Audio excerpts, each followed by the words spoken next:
رنج و غم کے ازالہ کے لیے آج کی دعا: اللہم انی عبدکا ابن عبدکا ابن امتکا ناصیتی بیدکا ماض فی حکمکا عدل فی قضاؤکا اسألک بکل اسم هو لکا سمیت به نفسکا او علمته احدا من خلقکا او انزلته فی کتابکا او استأثرت به فی علم الغیب عندک ان تجعل القرآن ربیع قلبی ونور صدری وجلاء حزنی وذہاب ہمی۔ اے اللہ، بے شک میں تیرا بندہ اور تیرے بندے کا بیٹا اور تیری بندی کا بیٹا ہوں، میری پیشانی تیرے قابو میں ہے، میرے حق میں تیرا حکم جاری ہے،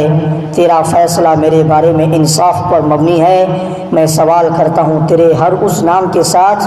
جو تو نے اپنے لیے رکھا، یا تو نے اپنی مخلوق میں سے کسی کو سکھایا، یا تو نے اپنی کتاب میں اتارا، یا تو نے اسے اپنے پاس علم غیب میں رکھنے کو ترجیح دی، کہ تو قرآن کو میرے دل کی بہار اور سینے کا نور اور میرے غم کو دور کرنے والا اور میری فکر کو لے جانے والا بنا دے۔ سیدنا عبداللہ بن مسعود رضی اللہ تعالیٰ عنہ سے روایت ہے کہ رسول اللہ صلی اللہ علیہ وسلم نے فرمایا،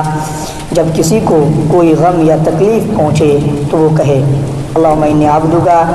ابن عبدکا ابن امتکا ناصیتی بیدکا ماض فی حکمکا عدل فی قضاؤکا اسألک بکل اسم هو لکا سمیت به نفسکا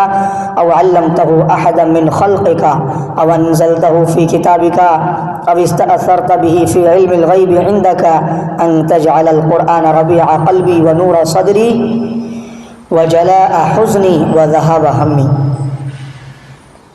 تو اللہ تعالیٰ اس کی تکلیف و غم کو دور کر دے گا اور اس کی جگہ اسے خوشی عطا کرے گا۔ مسند احمد جلد نمبر 6 حدیث نمبر 3712۔